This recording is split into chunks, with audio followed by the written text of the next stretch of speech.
Winter is a very dangerous season, especially for those who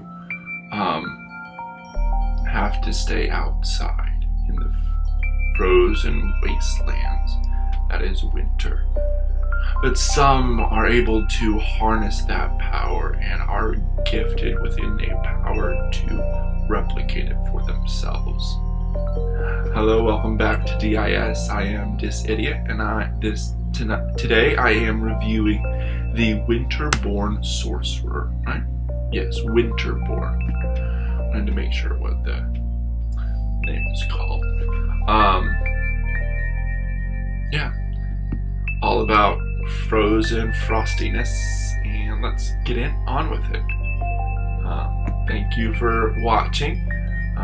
Please feel free to like, comment, subscribe. Tell me what you think should be. What is some dangerous areas of winter or ice or anything of that side, any of that thing like the frozen north, anything like that.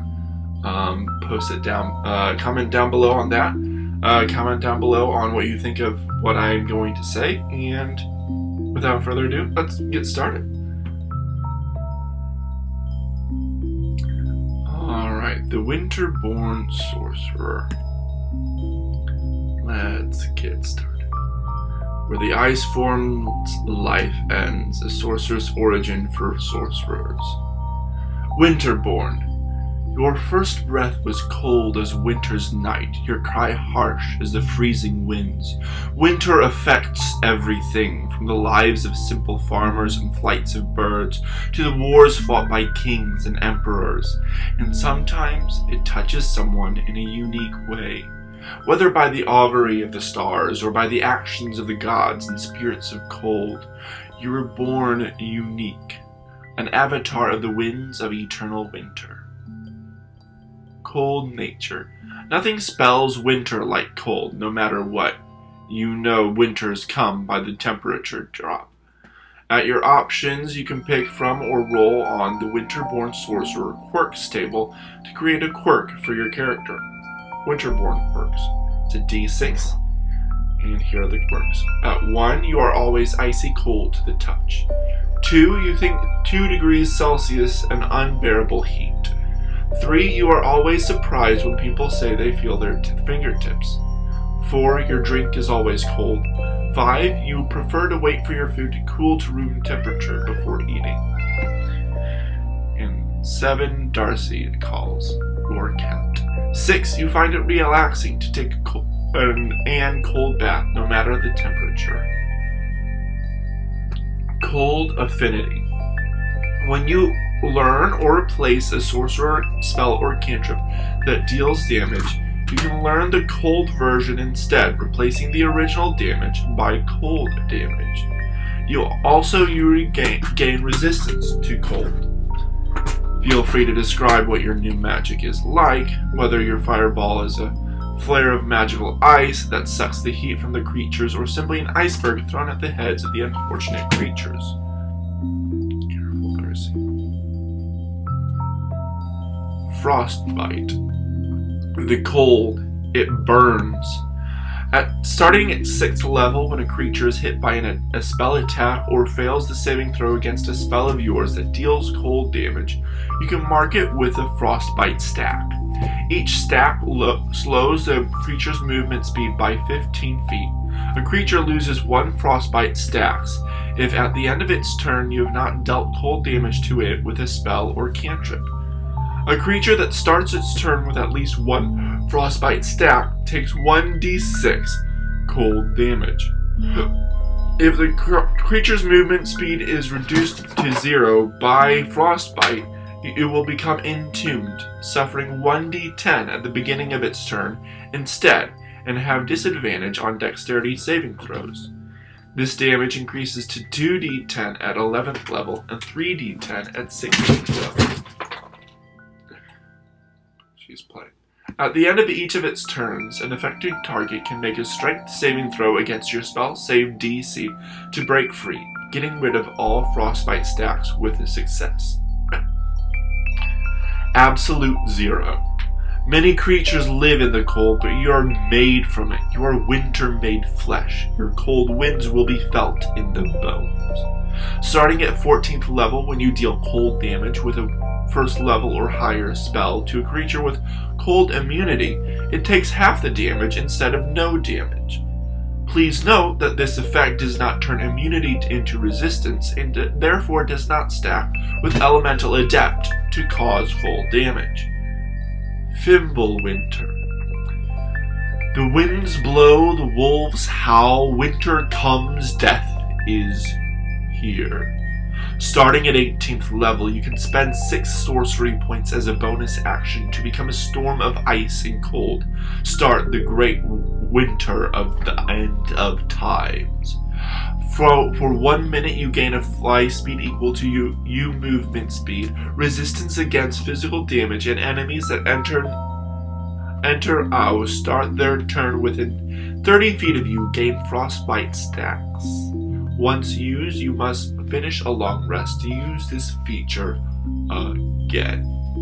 And that is the speaking of it, the reading of it. On to the review. Alright, on to the review. The story makes sense. It's really cool. There is no frosty sorcerer that I know of. I like the element. Me personally, I love the elements and the elemental magics and powers and stuff. So this really speaks to me on that.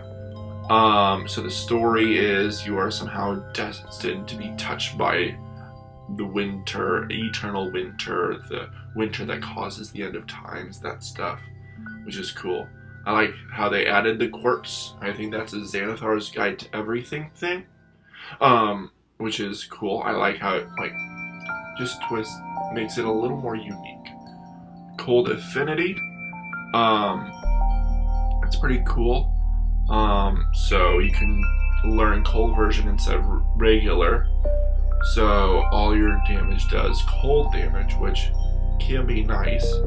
Paired well with frostbite, it's really nice. And it helps make it a little more powerful. Also, you gain resistance to cold. That is not...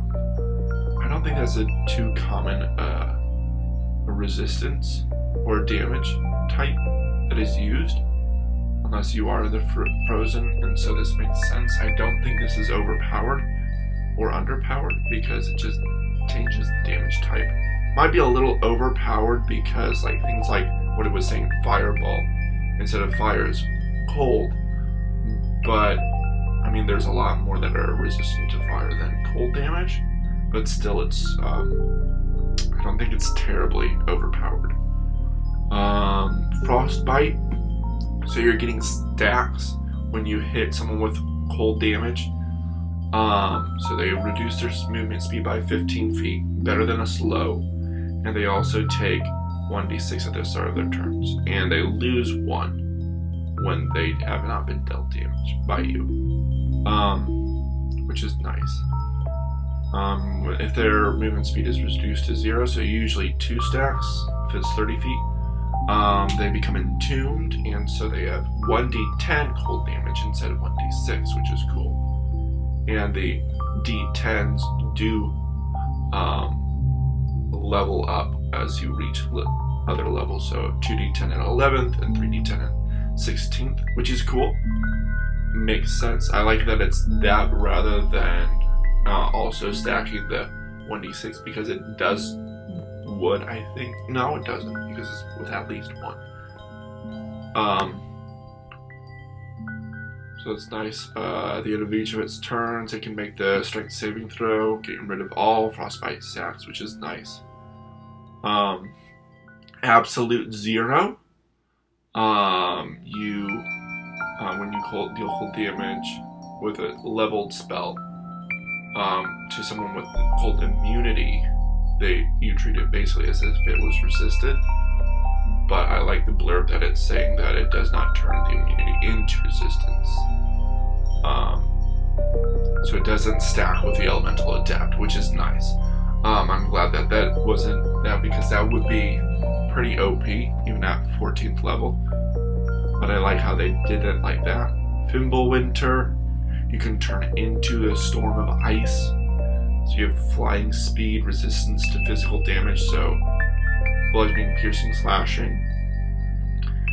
And enemies that enter or start their turn within 30 feet of you gains frostbite stacks of like 1.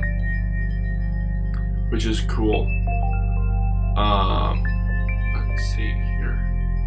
I feel like that might be a little underpowered. I feel like there should be like some kind of added thing, like maybe anyone with your frostbite stacks, if you cast a spell at them, you either have like advantage or you deal an extra damage die or something, so they're a little more powerful, even though that is pretty cool. Yeah. Let's see, the grammar. Of course, I'm always with grammar. Enter ow, start their turn. It should be or. A little something. There's something else.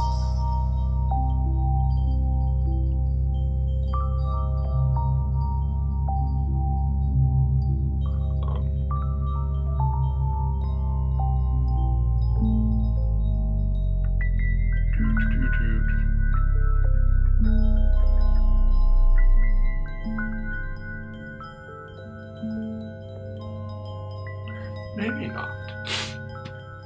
Okay. Anywho, I'm pretty versed in the official stuff, and I know that I'm quite positive there is no frosty or cold sorcerer subclass. The closest thing to that would be the storm sorcerer, that's a cool subclass. But this is different. It shouldn't be any other subclass, of course, because sorcerers are their own thing. So yeah, I really enjoy it. I don't think it's too overpowered or underpowered.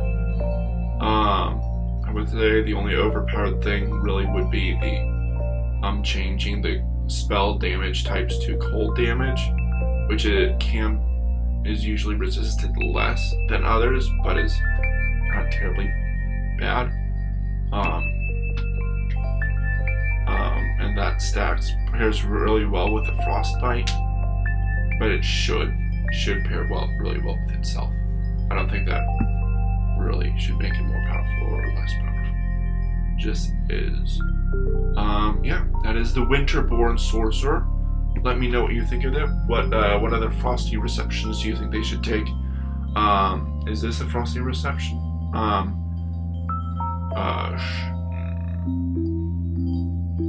Let's see.